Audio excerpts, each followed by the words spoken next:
Hello.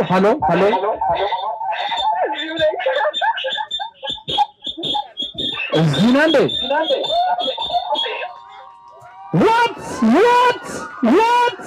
የኢትዮ ቴሌኮም የመኪና ዕጣ ተሸላሚ የሆኑ ጥንዶች መኪናውን ሊረከቡ በተገኙበት በሚያስደንቅ ሁኔታ ሁለተኛ መኪና በዕጣ ደረሳቸው። ኢትዮ ቴሌኮም በኢትዮ 130 ሜጋ ፕሮ እና እንዲሁም በኢትዮ 131 ላኪ ስሎት እድለኞች ለሆኑ ደንበኞች የተለያዩ ሽልማቶችን አስረከበ። ተቋሙ ታህሳስ 25 ቀን 2018 ዓ.ም የሁለት ዘመናዊ የኤሌክትሪክ አውቶሞቢሎችን የርክክብ ስነ ስርዓት ያከናወነ ሲሆን ዕጣ ለወጣላቸው የአዲስ አበባና የጂማ ባለ እድለኞች ሁለት ዘመናዊ የቢዋይዲ የኤሌክትሪክ መኪኖች ቁልፍ ቃል በገባው መሰረት አስረክቧል። የመጨረሻዎቹ 6 መኪኖች ዕጣ የማውጣት መርሃ ግብር ባከናወነበት ወቅት የኢትዮ ቴሌኮም ቺፍ ቴክኖሎጂ ኦፊሰር ታሪኩ ደምሴ እንደተናገሩት ተቋሙ እስካሁን ድረስ ከ127 ሚሊዮን ብር በላይ ዋጋ ያላቸውን ሽልማቶች ለደንበኞች ማስረከቡን ገልጸዋል። ከጅማ የመጡ ተሸላሚ ባልና ሚስት የመኪናው ርክክብ ከመደረጉ በፊት የሁለተኛው ዙር ዕጣ በሚወጣበት ወቅት የሁለተኛ መኪና ተሸላሚ ባለ ዕድል መሆናቸው በቦታው ለነበሩት ታዳሚዎች አስገራሚ ትዕይንትን ፈጥሮ ነበር። Hello.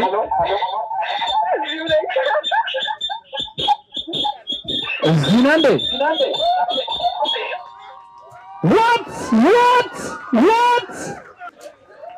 ከጅማነሽ እህቴ ይሄ ኢትሪቶሲ what an incredible moment በጣም የሚገርም ነው። congratulations ባልና ሚስት ናቸው። እዚሁ ግን ኢቱ ለማን ነው እንትኑ ለማን ነው? በጣም ነው የምንለየው። my god አይዲ ፎርና ኢቱ አይዲ ፎርና ኢቱ በእውነት አሰራሩ የሚፈቅድ ሁለቱንም ጋር ይዘው ደስ ይለን ነበር። በጣም የሚገርም ነው። ጌታ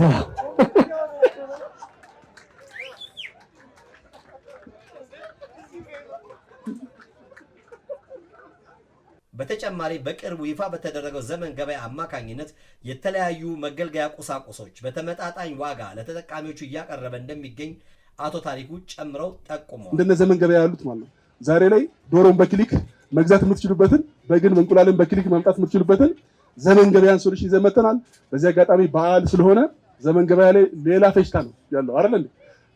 ሌላ በጣም ከፍተኛ ዲስካውንት ያለባቸው ፕሮዳክቶች እያቀረብን እንገኛለን። በዘመን ገበያ ተደሰቱ። ለመላው የክርስትና እምነት ተከታዮች እንኳን ለክርስቶስ ኢየሱስ የልደት በዓል አደረሳችሁ ማለት ፈልጋለሁ። መልካም ዕድል፣ እንኳን ደስ አላችሁ። የትራፊክ ሕጎችን በማክበር ሕይወትን እንታደግ በሚል መሪ ቃል የከተማ አቀፍ ደህንነት ግንዛቤ ማስጨበጫ ንቅናቄ ማስጀመሪያ መርሃ ግብር ተካሄደ።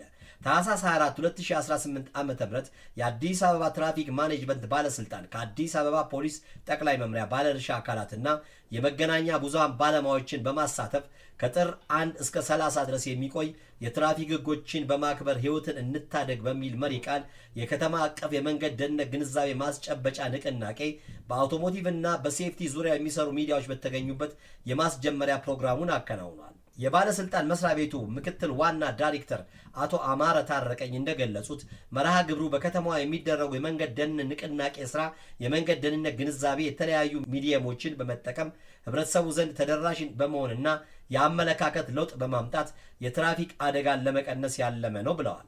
በተለይም የአሽከርካሪዎችና የእግረኞችን መንገድ አጠቃቀም ግንዛቤ የሚያሻሽል ተግባራት በሶሻል እና በመደበኛ ሚዲያዎች፣ በትምህርት ቤቶች፣ በሃይማኖት ተቋማትና በአውራ ጎዳናዎች ላይ የገጽ ለገጽ ትምህርት እንደሚሰጥ ተጠቁሟል። ባደረገው የዳሰሳ ጥናት ከ60% በላይ የሚደርሰው የአዲስ አበባ ከተማ ህዝብ የመንገድ ደህንነት አጠቃቀምን በደንብ ይረዳል። እዛ ጋር ያሉ ክፍተቶችን መሙላት በሚያስችል ደረጃ መስራት አለብን የሚለው እንዳለው ነው። ስር ነቀል ለውጥ ልናመጣ የምንችለው ግን ትምህርት ቤቶች አካባቢ በስፋት ሲሰራ፣ ምክንያቱም ነገ አሽከርካሪ የሚሆነው የዛሬ ተማሪ ነው፣ ነገ መካኒክ የሚሆነው ነገ እግረኛ ሆኖ የሚንቀሳቀሰው።